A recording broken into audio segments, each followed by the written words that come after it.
che il tuo spirito mi rafforzerà. E se il mio occhio ha perso la luce, la tua presenza lo ravviverà. A volte ho scoperto io contemplo te, Gesù, come te io sarò, come uno specchio io guardo la gloria tua, come te io sarò. E se il mio cuore è freddo ormai, so che il tuo spirito lo riscalderà. E se nel petto solo una pietra, so che il tuo nome inciderai. A volte ho scoperto io contemplo te, Gesù, come te io sarò, come uno specchio io guardo la gloria tua, come te io sarò. Perché tu, Gesù, hai versato il tuo sangue per me. Perché tu, Gesù, hai versato il tuo sangue per me. Perché tu, Gesù, hai versato il tuo sangue per me. Perché tu, Gesù, hai versato il tuo sangue per me.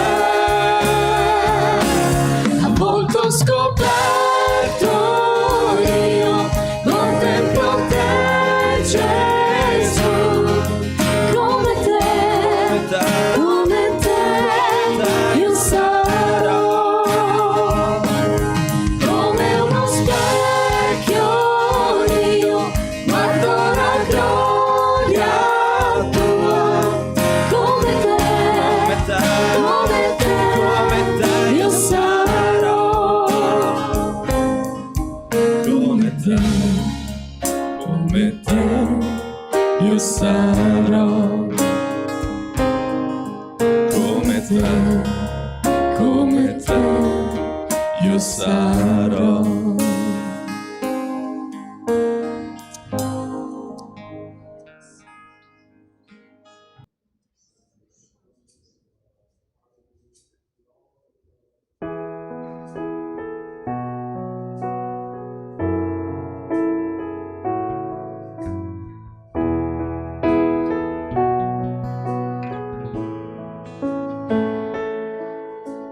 Gesù sei scelto.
Alleluia. Signore, ti ringraziamo perché oggi siamo qui alla tua presenza. Siamo qui per celebrare, benedire e glorificare il tuo nome, Signore, perché tu hai fatto grandi cose nella nostra vita. Signore, voglio benedire ognuno di noi in questo giorno con la presenza del tuo Spirito Santo nella nostra vita, Signore. Spandi il tuo Spirito su ogni cuore, su ogni mente, che possiamo essere plasmati da te, Signore, dalla tua volontà, dalla tua parola, dal tuo consiglio.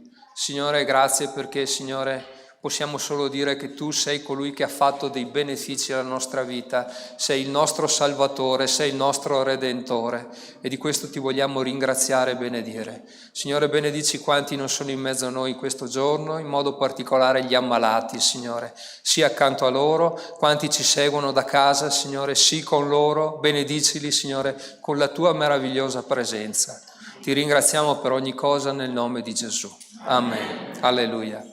Accomodatevi, fratelli, pace a tutti, buona domenica a tutti. Siete contenti di essere qui? Meno male. Qualcuno ha detto amen. Gloria a Dio, il Signore è buono. E non vi nascondo che è sempre un'emozione essere qua, perché vorrei dire tante cose le dimentico per strada. Sapete, con l'età la memoria non ci aiuta, però una cosa sappiamo, che il Signore ci ama.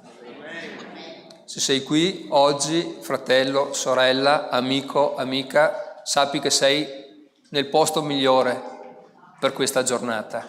Non ci sarà un posto migliore di questo oggi, perché qui c'è la presenza del Signore. Dove 2 o 3 sono riuniti, io sono in mezzo a loro. È una promessa che ha fatto Gesù.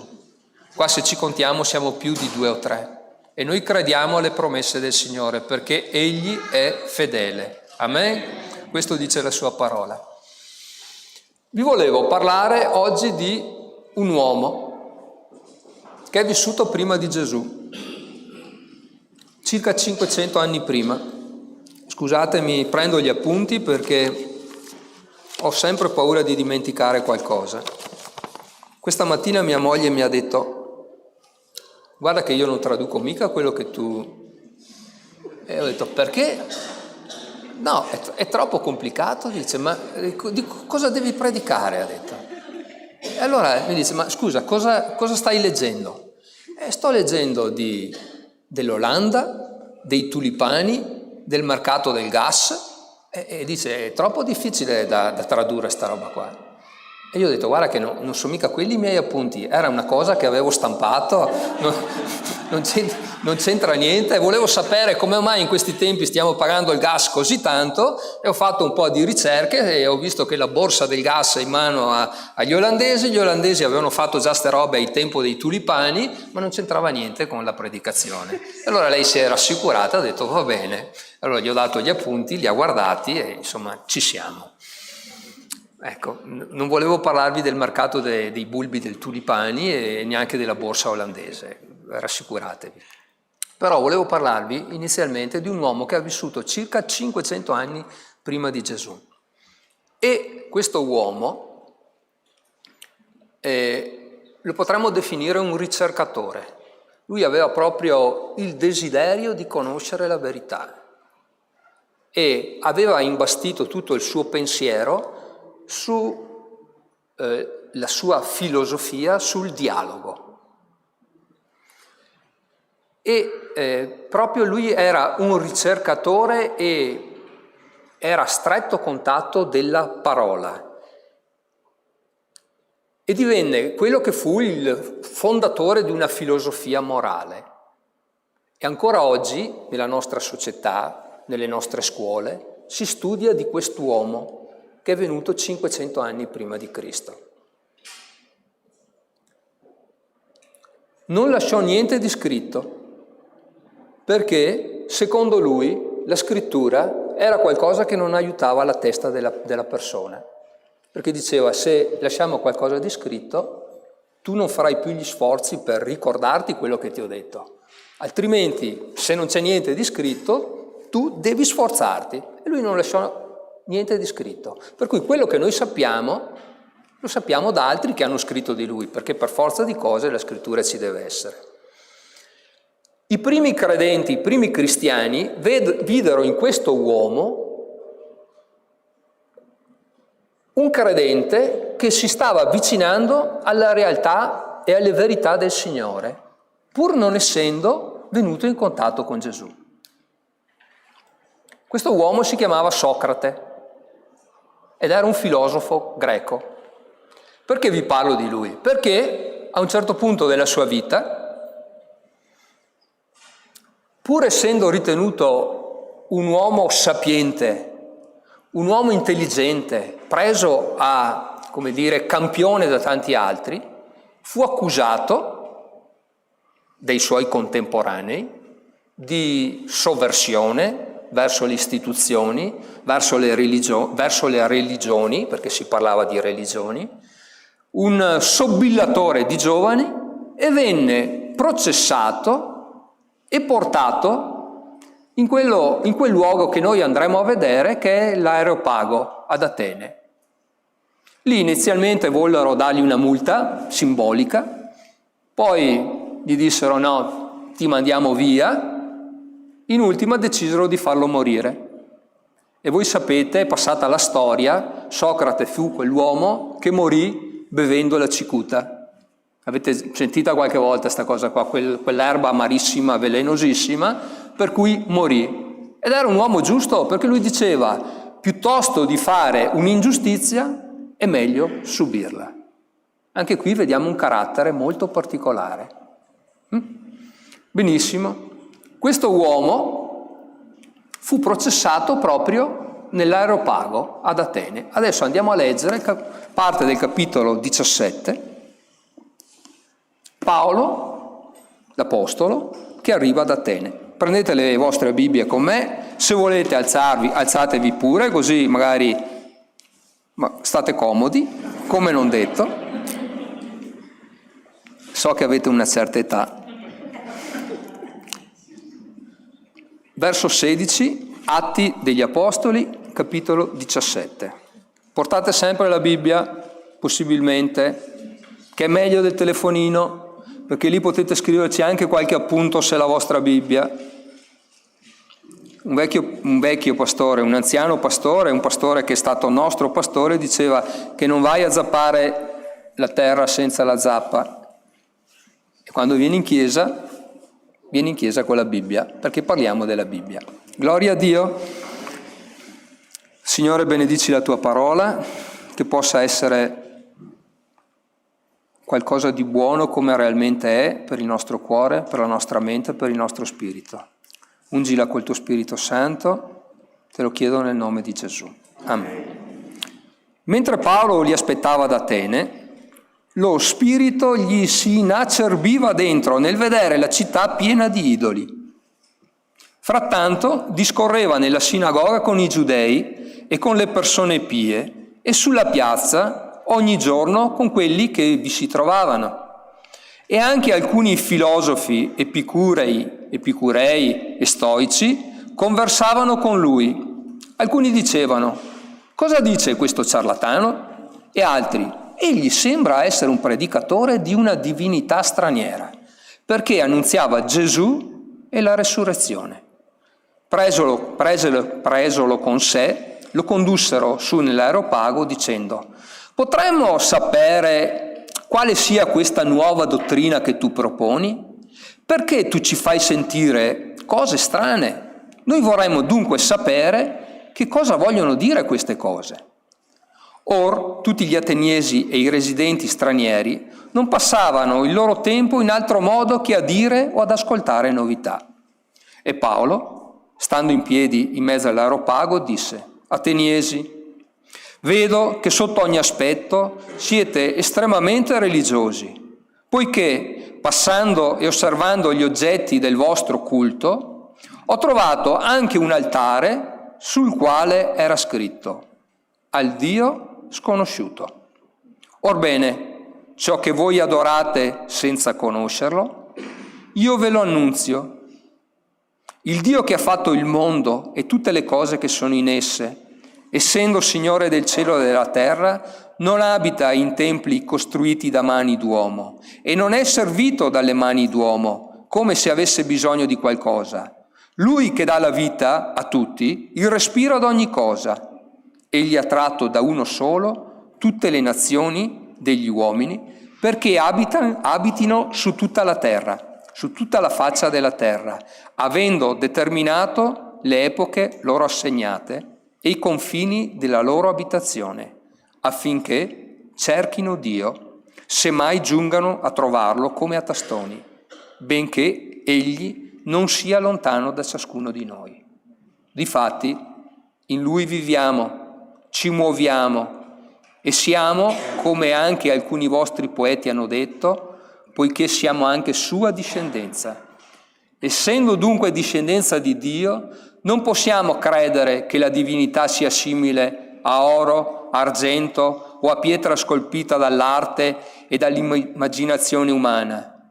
Dio dunque, passando sopra i tempi dell'ignoranza, comanda a tutti gli uomini in ogni luogo che in ogni luogo si ravvedano, perché ha fissato un giorno nel quale giudicherà il mondo con giustizia, per mezzo dell'uomo che egli ha stabilito e ne ha dato sicura prova a tutti, risuscitandolo dai morti. Quando sentirono parlare di risurrezione dei morti, alcuni se ne beffavano e altri dicevano: su questo ti ascolteremo un'altra volta. Così Paolo uscì di mezzo a loro, ma alcuni si unirono a lui e credettero, tra i quali anche Dioniso, l'Areopagita, una donna chiamata Damaris e altri con loro. Gloria a Dio. Abbiamo letto un brano della parola di Dio. Se io adesso scendessi da qua, io sono sicuro, e andassi a sedermi al posto, sono sicuro che vi avrebbe già detto qualcosa, perché ogni qualvolta che noi leggiamo parte della parola di Dio, dentro nel nostro cuore, nel nostro spirito, sicuramente un messaggio arriva. Siamo ad Atene, avete letto, Paolo era arrivato a Atene. Atene era una città molto famosa, era una città che era stata un'ispirazione per tutte le persone del tempo. Vorrei dire che la stessa Roma, che era più grande, che era più potente, aveva preso tutto quello che poteva prendere da Atene, questa città sorta almeno 1500 anni prima di Cristo. Roma aveva portato via le fattezze dei templi, si era fatta proprio dell'arte, aveva copiato i dei che c'erano ad Atene. Praticamente era stata una città nella quale l'arte, la cultura, la filosofia era proprio esplosa. Una città che è stato un faro per l'umanità in certi posti, in certi momenti. Fate conto che mentre tutto attorno c'erano dei popoli che erano semibarbari, che avevano sì e no qualche conoscenza, ad Atene si discuteva di filosofia, di pensiero, di vita, si costruivano templi, monumenti, dipinti, quadri, c'era arte dappertutto, pensiero dappertutto, letteratura, scrittori. Ecco, c'erano addirittura dei legislatori, uno si chiamava Solone, che quando dovevano fare le leggi le facevano come fossero un poema, una poesia, una prosa. Le decantavano in versi, e questi legislatori erano molto avanti, questo per riassumere un po' il carattere del paese, del posto.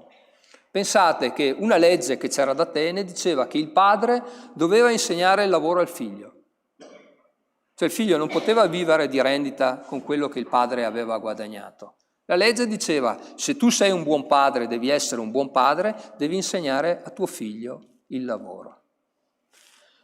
C'erano delle classi sociali, però dalla classe sociale più bassa si poteva crescere e salire e andare alla classe sociale più alta, in base al lavoro che tu facevi, alle capacità che avevi di produrre un reddito, di pesare realmente il tuo grano, il tuo olio, la tua farina e dire io sono riuscito a fare questo e tu potevi crescere ed elevarti socialmente nella società. A differenza di molte altre società che erano chiuse, nascevi nobile, restavi nobile, nascevi povero, rimanevi povero. Fecero addirittura una legge che vietava l'esportazione del cibo, perché il cibo, per prima cosa, doveva restare per gli abitanti del paese. Potevano vendere solo l'olio, perché ce n'era tanto.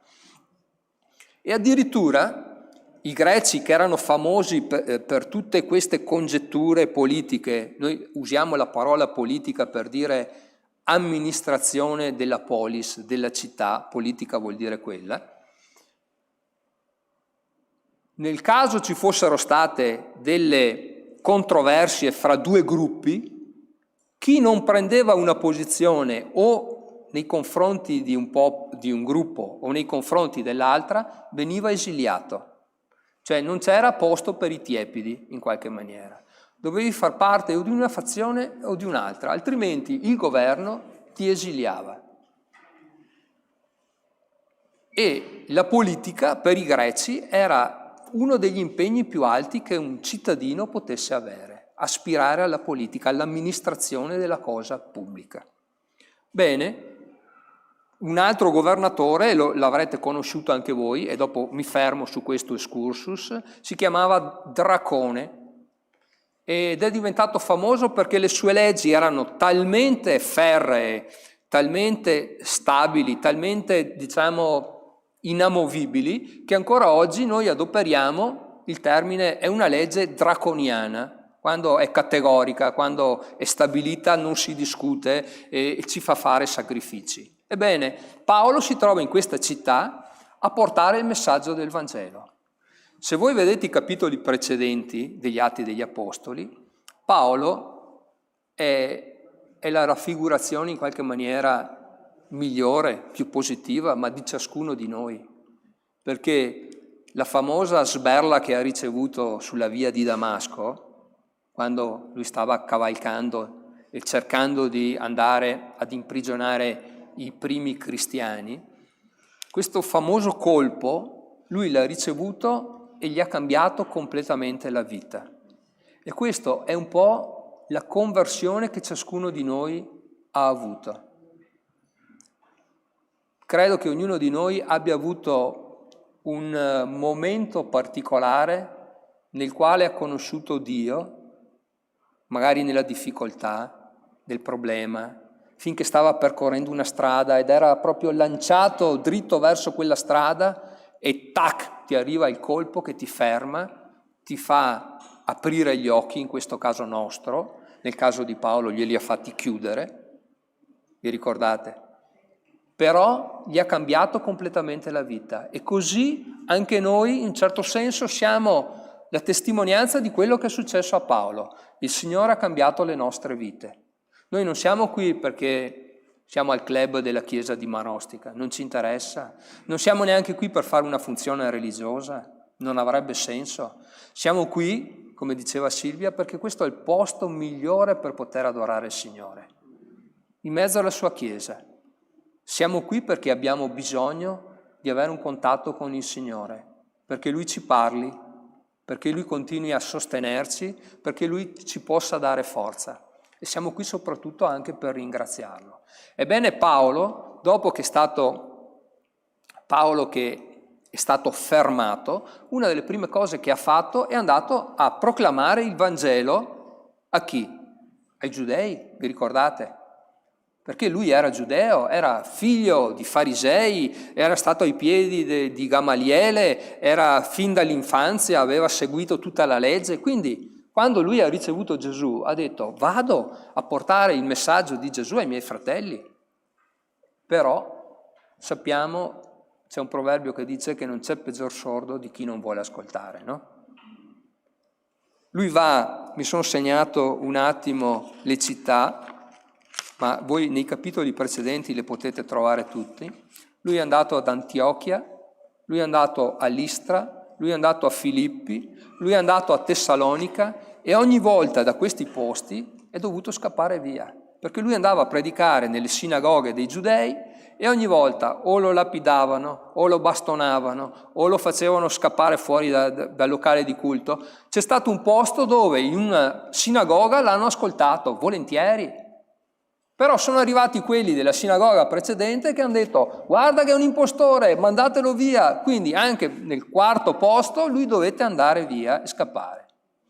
Quindi si ritrova ad Atene e aspetta lì.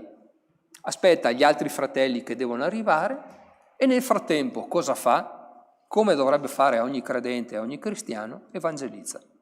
Abbiamo letto che si è fermato a parlare con dei filosofi, con degli uomini pii, con dei giudei, e lui ogni giorno era lì. E a un certo punto qualcuno gli ha detto: senti un po', giovanotto, vieni a raccontarci qualcosa, perché noi abbiamo, come dire, il prurito di ascoltare. Siamo qui perché ogni giorno ascoltiamo qualcosa che ci viene detto, no? Sapete, nella scrittura c'è scritto che per il prurito di ascoltare cose nuove, negli ultimi tempi gli uomini si faranno dei maestri pur di ascoltare qualcosa di diverso, che li porti però distante dalla verità. Questi uomini chiamano Paolo e gli dicono: Paolo, spiegaci un attimo chi sei e qual è l'Iddio che tu stai proclamando. Paolo gli dice semplicemente: voi siete molto, ma molto religiosi.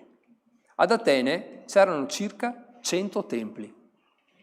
C'era un Dio per ogni cosa. Immaginatevi una cosa, gli ateniesi si erano fatti un Dio. C'era un Dio per il giorno, per il sole, per la luna, per il cibo, per il tempo, per i morti, per la casa, per il lavoro. Metteteci quello che volete, arrivate fino a 100, credo che abbiate praticamente messo dentro tutto quanto. Gli ateniesi adoravano gli dei che ritenevano giusto adorare e chiaramente ognuno si sceglieva quello che voleva adorare. Vuoi adorare il Dio del vino? C'è il Dio del vino, quindi sicuramente questo personaggio qui beveva dalla mattina alla sera perché il suo Dio gli diceva di bere vino. C'era il Dio dell'amore? Questa persona qua aveva dei concetti di vita sessuale che erano portati verso questo Dio dell'amore. C'era il Dio del tempo, c'era il Dio della gloria, metteteci dentro tutto quello che volete. E Paolo gli disse: vedo che voi avete idoli per ogni cosa. E per non sbagliare, per non rimanere un po' indietro, ne avete fatto uno, avete costruito un altare all'Iddio sconosciuto. Con questo prendete dentro tutti, quindi non potete sbagliarvi, insomma, non siete mica stati. Vedete, io ho sempre considerato questo passo della scrittura, questi filosofi, questi personaggi che discutevano con Paolo, come delle persone disavvedute, delle persone che non potessero dare qualcosa di buono. In realtà, in mezzo molto probabilmente a tutti questi difetti, una qualità ce l'avevano. Queste persone, in qualche maniera, stavano cercando qualche cosa. Stavano cercando qualche cosa. Oggi questa qualità mi sembra di non vederla più. La gente, il popolo, le persone, chiamatele come volete, si siede, tante volte non ha un senso nella vita, non ha un programma, non ha un futuro, non ha un'aspettativa, aspetta la giornata che passi come deve passare e che la vita finisca come deve finire, senza nessun tipo di programmazione, aspettativa, futuro. Ecco, almeno queste persone erano lì per chiedersi: cosa stiamo facendo? Punto di domanda. Ha un senso la nostra vita? Secondo te, qual è il cammino che dobbiamo seguire? Dimmi la tua priorità, fammi capire cosa stai facendo, e si confrontavano fra loro. Purtroppo tutto il giorno andavano avanti e non arrivavano a concludere sicuramente niente di buono. C'erano queste 2, 3, 4 categorie di filosofi che si trovavano. Quei seguaci di Epicuro, epicurei o epicurei, che dir si voglia, che erano le persone che della vita, il loro senso della vita era cogliere tutto quello che si può cogliere, godere l'attimo, il famoso carpe diem, prendi l'attimo, cogli l'attimo, vivi la vita e soprattutto fa quello che desideri fare. Goditi, fra virgolette, diremmo noi, non ti prendere nessuna briga, nessuna preoccupazione e soprattutto fa quello che il tuo cuore ti spinge a fare. Ora noi sappiamo che il nostro cuore è insanabilmente malvagio, dice la parola di Dio. Quindi tante decisioni che il nostro cuore prende non sono delle migliori. Prendiamo piuttosto delle decisioni secondo la parola di Dio. Ebbene, questi epicurei o epicurei, non so esattamente, pensavano che alla fine della vita l'anima si dissolvesse, sparisse. Quindi passa a me, passa a tutti. Finito io, finito la mia vita, finito tutto. Ma non è così. E Paolo è lì per riprenderli, per spiegargli esattamente com'è la cosa. Gli stoici invece erano delle persone che volevano moralmente crescere, volevano trovare qualcosa che valesse veramente la pena di vivere ed erano anche disposti a sopportare, a soffrire per i loro ideali di elevazione spirituale, di giustizia, di correttezza, però anche loro arrivavano molto probabilmente fino a lì e lì si fermavano. C'erano anche dopo i platonici o i peripatetici, la scrittura non ce lo dice. I platonici erano quelli che pensavano a un rinnovamento spirituale dell'uomo, i peripatetici erano quelli che continuavano a discutere filosofeggiando attorno a dei colonnati e camminavano dalla mattina alla sera parlando. Immaginatevi queste persone che girano e parlano, tu cosa ne pensi, tu cosa dici, tu cosa fai. Ebbene, questo modo di vivere vano che avevano i greci aveva portato a costruire un altare all'Iddio sconosciuto. Forse ci siamo dimenticati qualcosa, qualcuno potrebbe offendersi perché avevano questo tipo di sensibilità e l'Iddio che non abbiamo ricordato potrebbe farci qualche maleficio. Quindi costruiamo un altare all'Iddio sconosciuto.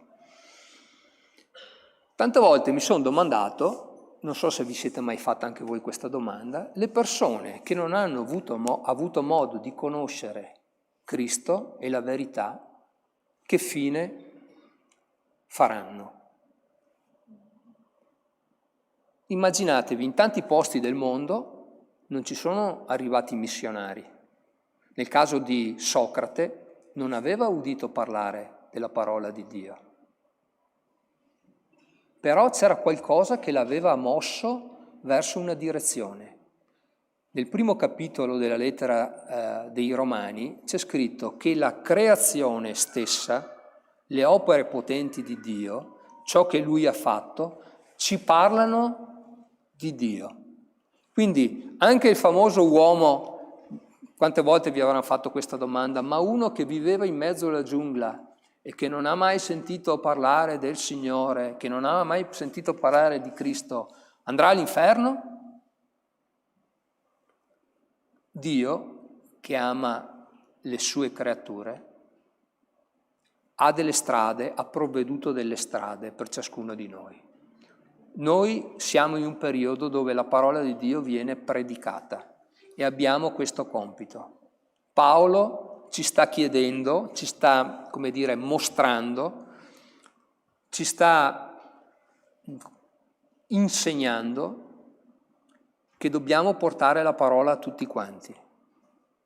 Se noi confrontiamo questo tipo di filosofie che c'erano al tempo dei Greci, soprattutto le prime 2 citate dalla Scrittura, e gli uomini pii e i giudei, troviamo che queste persone le abbiamo ancora oggi attorno a noi.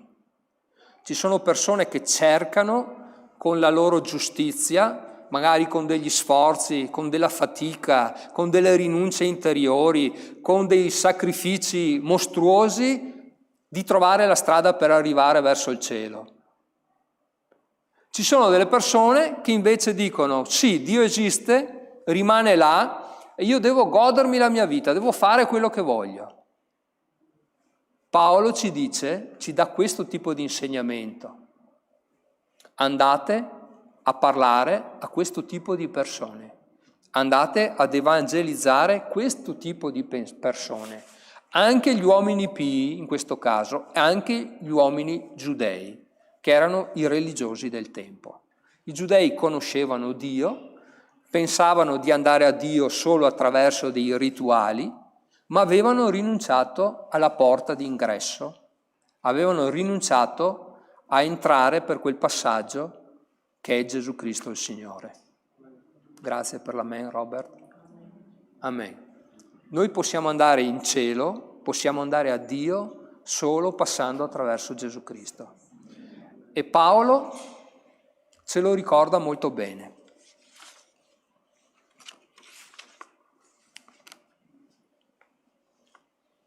Espressamente dice: il Dio che ha fatto il mondo e tutte le cose che sono in esse, essendo Signore del cielo e della terra, non abita in templi costruiti da mano d'uomo e non è servito dalle mani d'uomo, come se avesse bisogno di qualcosa.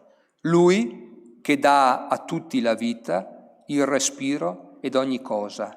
Egli ha tratto da uno solo tutte le nazioni degli uomini perché abitino su tutta la faccia della terra, avendo determinato le epoche loro assegnate e i confini della loro abitazione.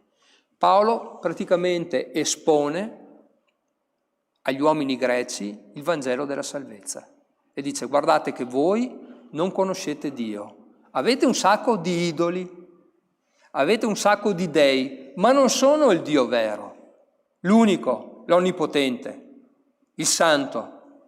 Voi adorate degli idoli che vi siete fatti con delle mani, ma il creatore, il vero Dio, è colui che con la sua parola ha fatto ogni cosa. Con la sua parola. Ecco l'allacciamento al famoso Socrate, che credeva nella parola come metodo di ricerca, sentiva che c'era qualcosa nella parola, nel dialogo anche fra le persone. Sapete, c'era un fratello, chiamiamolo un fratello storicamente parlando, si chiamava Erasmo da Rotterdam. L'avrete sentito magari qualcuno che ha studiato un po'. E questo uomo, riguardo a Socrate, del quale stimava anche gli insegnamenti, spesso diceva: Santo Socrate, prega per noi. Non è un'eresia, nel senso diceva: dacci un po' di saggezza, di intelligenza su queste cose qua. Diceva: Santo Socrate, prega per noi, perché vedeva che quest'uomo, nei suoi sforzi, nella sua umanità, si era molto avvicinato a Gesù, al Cristo. E Erasmo da Rotterdam è stato uno che ha detto: guardate che non ci sono tanti sacerdoti in giro per il mondo, non ci sono tanti personaggi che vi spiegano la cosa. La Bibbia, questo era uno dei suoi enunciati, la dovete leggere voi. La dovete leggere voi come prime persone. Erano i tempi in cui era venuta fuori la scrittura, la stampa, eccetera. Però lui disse: la Bibbia la deve leggere il credente. Ecco, questo per inciso. Paolo proclama il Vangelo agli ateniesi e dice: guardate che quell'uomo che Dio ha mandato, leggiamo qua la parola esatta, perché ha fissato un giorno nel quale giudicherà il mondo con giustizia per mezzo dell'uomo che egli ha stabilito e ne ha data sicura prova a tutti, risuscitandolo dai morti. Paolo ha parlato di Gesù agli ateniesi e ci dà questo tipo di insegnamento. Andate se ho condiviso con voi questo passo, e mi avvio verso la fine, scusatemi, tra l'altro non ho neanche chiesto se qualcuno aveva il desiderio di testimoniare delle cose che Dio fa nella sua vita. Ho proprio saltato il passaggio. Sapete, delle volte abbiamo delle liturgie nelle nostre chiese, dobbiamo fare una cosa. E anche qui tante volte abbiamo delle abitudini, però per una volta portate pazienza. Vorrà dire che chi doveva testimoniare oggi testimonierà la volta prossima, sabato, nella giornata del ringraziamento. Avremo tante cose per ringraziare il Signore. Amen. Noi siamo il frutto della sua opera di salvezza. Dobbiamo ringraziarlo. Siamo qui per ringraziarlo.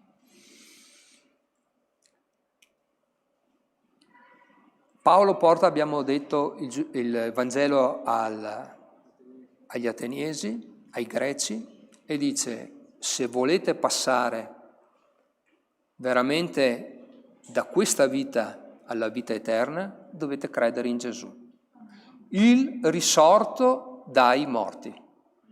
E qui per gli Ateniesi è cascato il palco. E guarda, noi abbiamo sentito tante cose, abbiamo discusso di tante cose, siamo aperti a tantissime cose. Non so se avete mai sentito questi discorsi qua. Io sono l'uomo liberissimo, io credo nella libertà, però nel momento stesso che tu vieni a togliere un po' della mia libertà dicendomi certe cose, stai fermo là.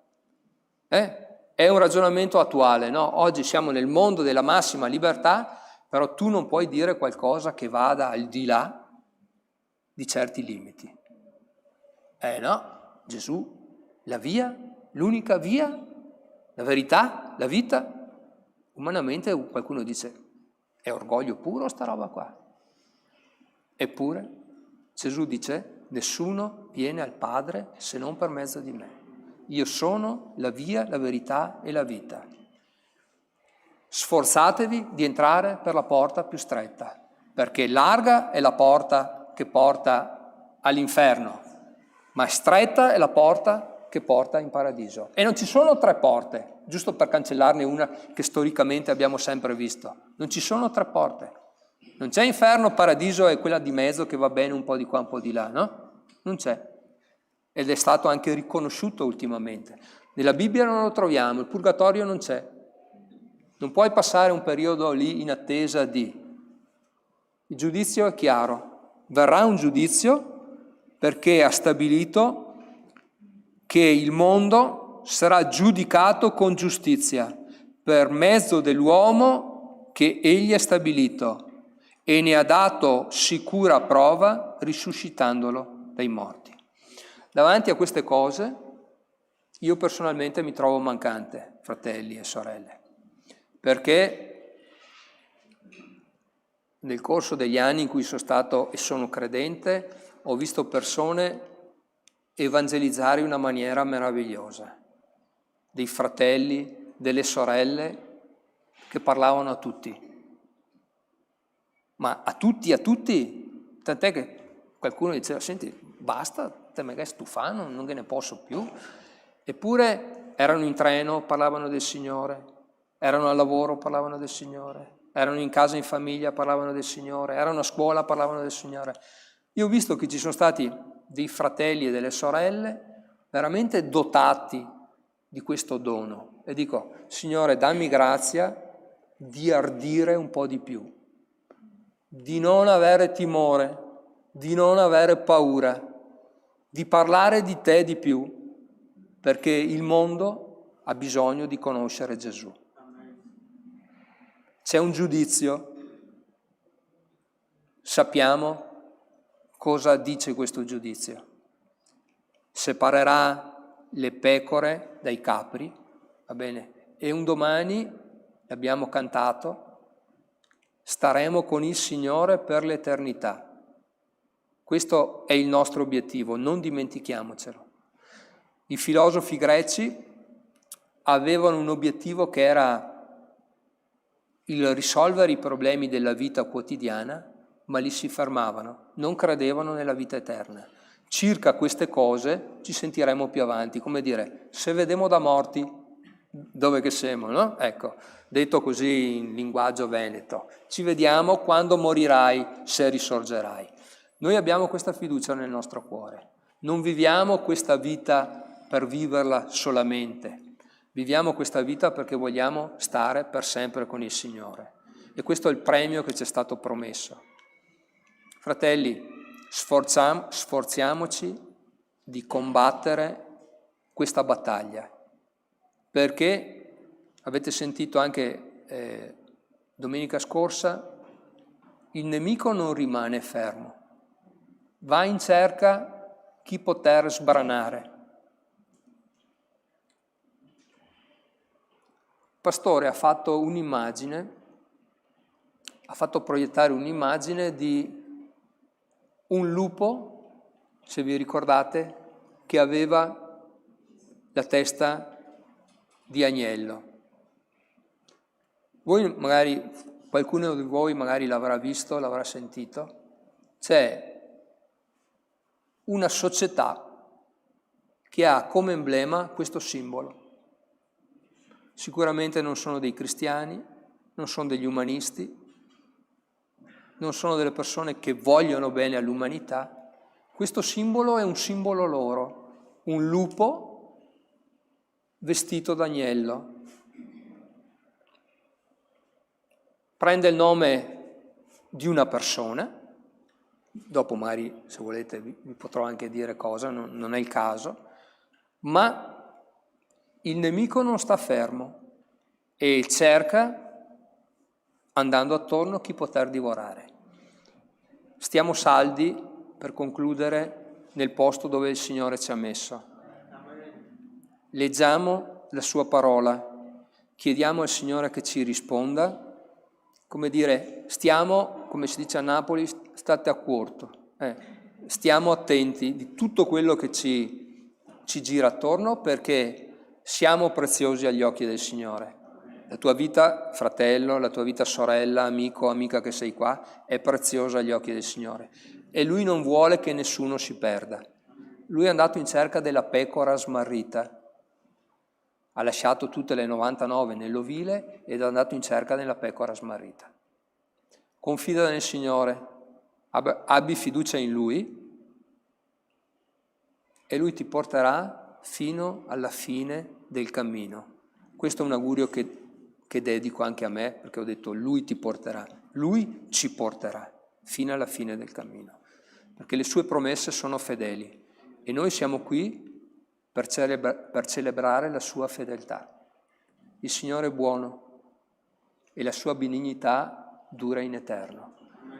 Vorrei chiedere ai musicisti se possono concludere con un cantico e chiedere al fratello Palmiro se viene a chiudere l'incontro. Che il Signore continui a benedirci, fortificarci nella sua parola e a continuare a parlare alla nostra vita. Vi voglio bene, che il Signore vi benedica.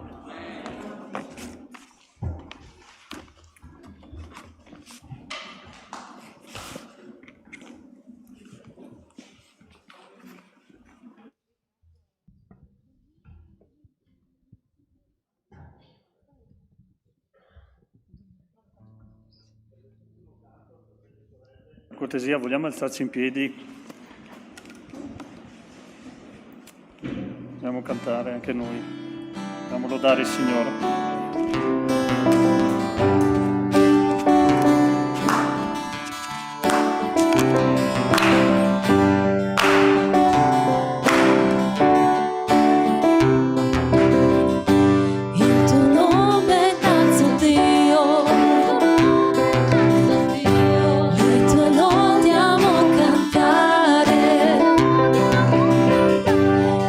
Gioia dentro me,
Alleluia, Signore. Grazie Gesù, grazie Signore, grazie Gesù.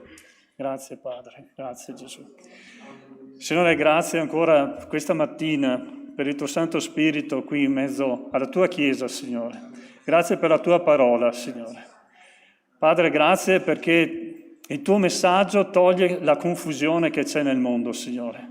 Tante voci, tante parole, tante idee, Signore, ma tu sei la via. Tu sei la verità, tu sei la vita, Signore. Tu sei colui che toglie ogni confusione. Signore, vogliamo guardare fissi verso te, Gesù. Come lo faceva Paolo, lo vogliamo fare anche noi, Signore.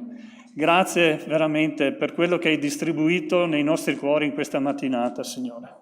Signore, vuoi tu continuare a benedire la tua Chiesa, versare il tuo Santo Spirito su ciascuno di noi, Gesù. Signore, dove ci sono domande, dove ci sono difficoltà, Signore, tu hai davanti a te ogni cosa. Il nostro cuore è un libro aperto davanti a te, Signore. Vieni, colma, Signore. Metti luce e chiarezza nel cuore di ciascuno, Signore. Signore, indica la via. Per quanti ancora è sconosciuta, indica la via, indica la strada, Gesù. Grazie per il tuo Santo Spirito, Signore. Signore, benedici anche il nostro rientro a casa, quello che verrà fatto questo pomeriggio, Signore, con la corale. Signore, prendi in mano tu ogni situazione, anche la situazione del pastore, Signore. Ogni cosa è davanti a te e ti ringraziamo, Signore, perché non siamo lasciati soli, non siamo la pecora smarrita, ma tu ci sei venuto a prendere, ci hai collocato, Signore, in una chiesa. Signore, grazie per questo, perché è la tua grazia che ci porta avanti. Nel nome di Gesù, Padre, grazie per ogni cosa. Amen. Il Signore vi benedica. Buona domenica a tutti. Amen.